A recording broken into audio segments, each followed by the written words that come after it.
Bem, pessoal, para entender o funcionamento dos circuitos elétricos, existem alguns elementos que são imprescindíveis que nós conheçamos os conceitos dele, para que isso não atrapalhe a gente a tomar as estratégias corretas. Comecemos aqui pelo conceito de nó. O que seria um nó em um circuito? É a junção de 3 ou mais ramos do circuito. Ramos são os fios, os traços que representam os fios. Então eu vou colocar aqui exemplos e contra-exemplos. Que seriam os exemplos? Os que são nós, e os contra-exemplos, os que não são nós, mas parecem ser. Olha só, aqui você concorda que eu tenho a junção de 3 ou mais pedaços de fios, né? Olha só, esse ponto é a junção desse pedaço com esse pedaço com esse pedaço. Uma boa analogia que eu costumo fazer em circuitos elétricos é pensar que os fios são avenidas, né? Então isso aqui é um cruzamento, geralmente precisa de semáforo, ou seja, onde precisar de um semáforo tem um nó, né? É assim que os trânsitos são organizados. Olha só, isso é um nó. Isso aqui é um nó, esse é que precisa de semáforo mesmo, né? Para os carros não colidirem. Então isso aqui também seria um nó. Uma esquina, pessoal, nem sempre ela é alvo de um cruzamento, né? Olha só, o carro vem por aqui, já passa por aqui, não tem mais para onde ir. Então essa região aqui não precisa de um semáforo, então isso aí não é um nó. Também onde tem um viaduto, né? Não precisa de um semáforo, ele está ali exatamente para evitar o cruzamento direto. Essa simbologia aqui é um fio passando por cima do outro e esse outro fio passando por baixo. Esse ponto aí, essa região, significa que um fio não está tocando no outro, então também não é uma região de nó. Então você vai imaginar que são avenidas. Onde precisar de um semáforo, tem nó. Onde não precisar, não tem nó. Bem simples essa definição. É uma analogia que cabe muito bem. Você já viu uma rotatória? Rotatória, ela funciona assim, não é? Muitas avenidas vão chegando nela. E é proibido, inclusive, estacionar nas rotatórias, né? Significa que todo carro que entra da rotatória tem que sair. E essa é a lei dos nós. Eu tenho essa região aí que é o nó, representando como se fosse uma rotatória, né? E essas são as avenidas que tem fluxo de carro chegando na rotatória. Aí eu tenho que ter fluxo de carro saindo, senão a rotatória fica lotada de carro e vai dar um caos. A ideia é exatamente essa nos circuitos elétricos, tá? Toda corrente que entra nesse nó tem que sair. Vocês estão vendo que quem está entrando são as de vermelho, né? Que é a soma da I1 mais I2 mais I4. E as que saem é I5 mais I3. Lei dos nós é muito importante. E as que saem seria I5 mais I3. A lei dos nós é muito importante para quando a gente for desenvolver estudos de malhas ou até mesmo quiser saber a quantidade de corrente que está passando de um determinado ramo para outro, tá? Então, ela realmente tem um grau de importância muito elevado. E de onde é que a lei dos nós vem? Conservação da carga. A carga que entra num determinado nó tem que sair, ela não pode ficar estacionada lá. Agora, para nossa analogia ficar perfeita, vamos pensar que a gente tem uma casa A e a gente tem que chegar numa casa B. Há um interesse, né, entre migrar dessa casa para essa casa, como se fosse uma mudança, né, que a gente chama de diferença de potencial, que faz isso na prática. O que seria a ideia? Nós temos essas avenidas para seguir.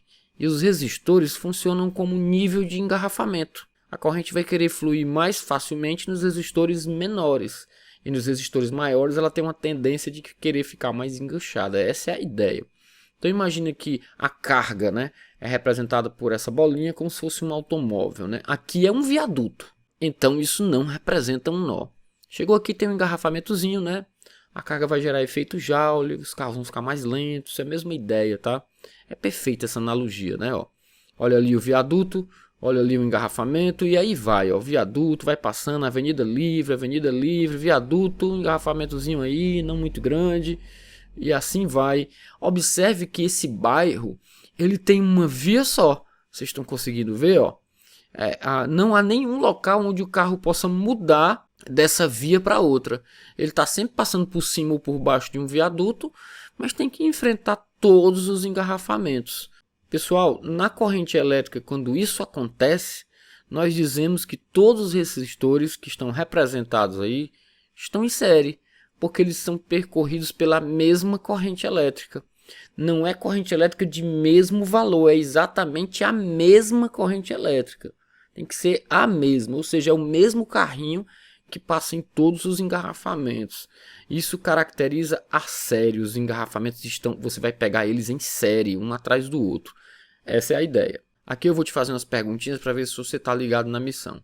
Resistores em série. Você consegue responder corretamente em menos de 30 segundos?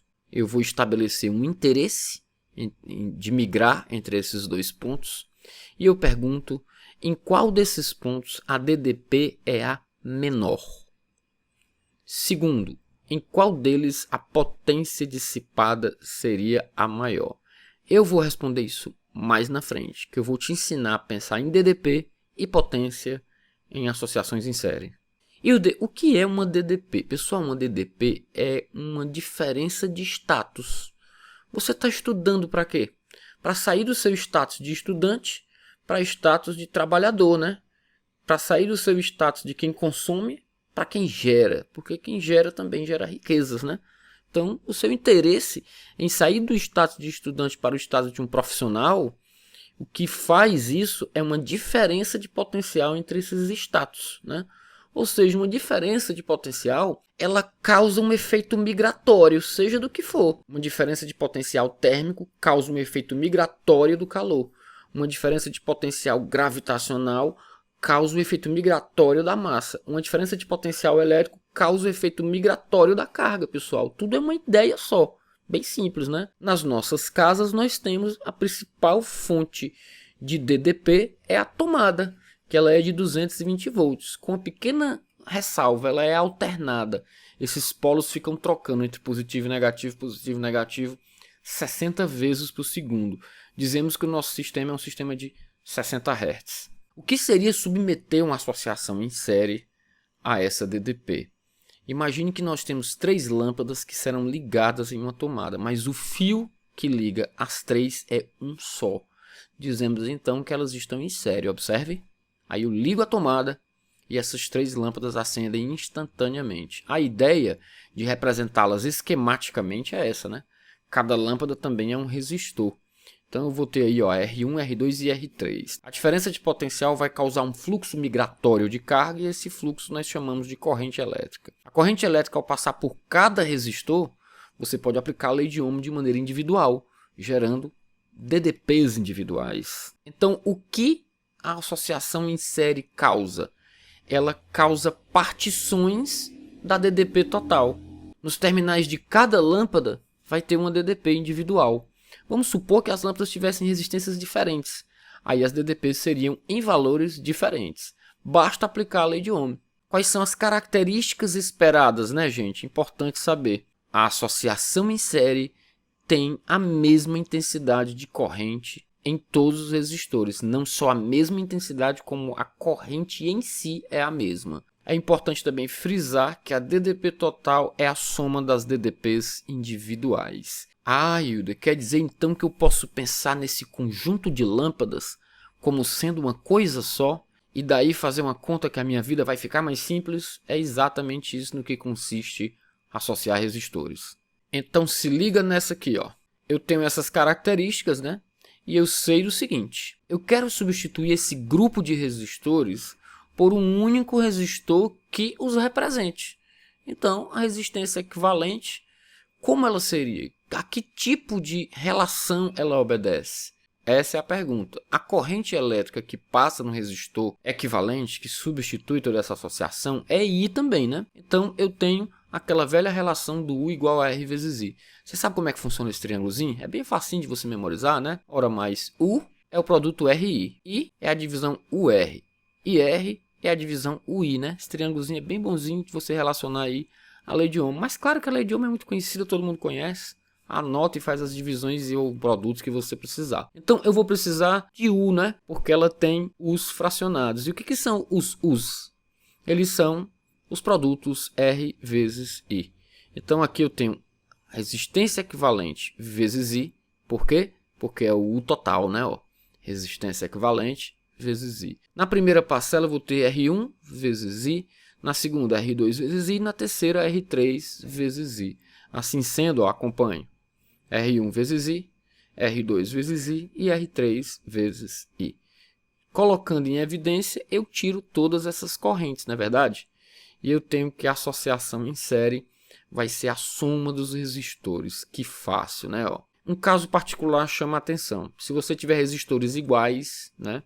N deles vai ser a soma total, né? R mais R mais R, quantas vezes existirem. Você sabe que a soma de fatores iguais é o produto de N vezes cada fator, onde N é o número de fatores, né? Então eu tenho aqui que isso é N vezes R. E assim, gente, são esses cuidados que vocês têm que tomar relativo a DDP. Vamos pensar um pouquinho mais profundo? Olha só, eu tenho aqui esse trecho de circuito.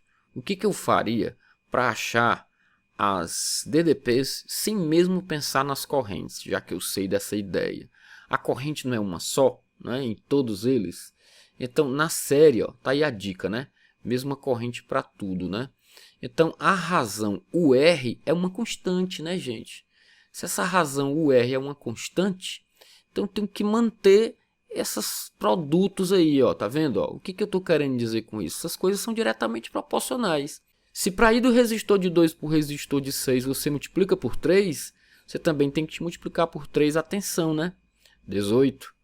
Só que de 6 para 10 fica meio chatinho, não fica? Então você faz de 2 para 10, ó. Olha só que negócio legal. De 2 para 10 multiplica por 5 e multiplica por 5 também. Ou seja, a razão aí tem que dar quanto? 3 o tempo todo, né? Ó, essa razão é 3 o tempo todo. 3 o tempo todo, 3 o tempo todo. Logo, essa corrente tem que ser 3 amperes, né? Muita gente gosta de aplicar a lei de Ohm logo num e sai aplicando em todos. Também é a mesma coisa. Mas essa sacada aqui te faz ver as coisas de maneira mais rápida dentro de um circuito, né? Então, vamos pensar no equivalente. Quanto é o equivalente? Ele é essa soma, né? Essa soma aqui, ela é quanto? 18 ohms, né? E essa soma de DDP é quanto, hein? 54 volts, né? Ó, 54 volts dividido pelos 3 amperes vai me dar a resistência equivalente, tá vendo? Então, é equivalente você pensar nesse circuito desmembrado em 3 resistores ou ele com um resistor equivalente. Fisicamente não há diferença entre eles. É isso que a física quer te dizer. Aí a pergunta é, e quem é a potência, né? Pessoal, potência é R vezes I ao quadrado. De novo, esse I ele é um só, né? Tá certo? Ó. Então, quanto é 2 vezes 3 ao quadrado? 2 vezes 3 ao quadrado é 2 vezes 9, vai dar 18 watts. E essa ideia também vai acontecendo para a potência. Ó. Quem é essa potência aí? Se você quiser pensar automaticamente, ó, P e R são diretamente proporcionais, não é? Porque isso vai dar uma constante. A razão da constante aqui seria 9, né? Ó, tá certo? 6 vezes 9, 54. 10 vezes 9, 90, entende?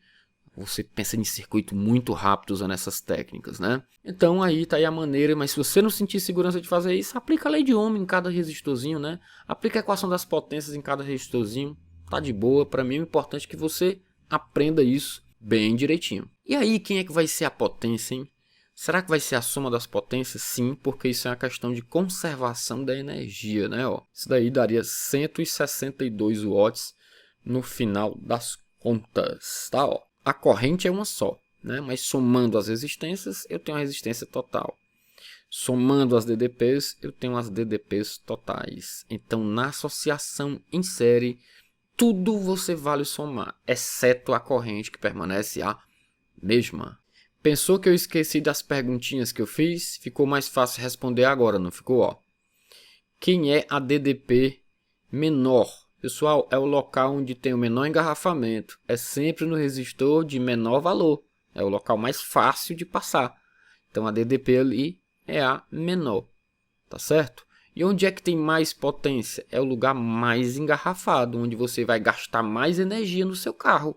Ele vai ficar parado por mais tempo. Vai dissipar mais energia nesse local. Perfeito, né? Essa analogia. Quando a primeira vez que eu fiz essa analogia, eu fiquei tão feliz que isso ajuda tanto os alunos, né? A memorizar as coisas, pensando no trânsito, né? Quando você tiver num engarrafamento bem ruim, você vai pensar assim, ó. Eita, que resistor grande, hein? Legal, né? Então esse é o resistor de maior dissipação de potência para associação em série, tá bom?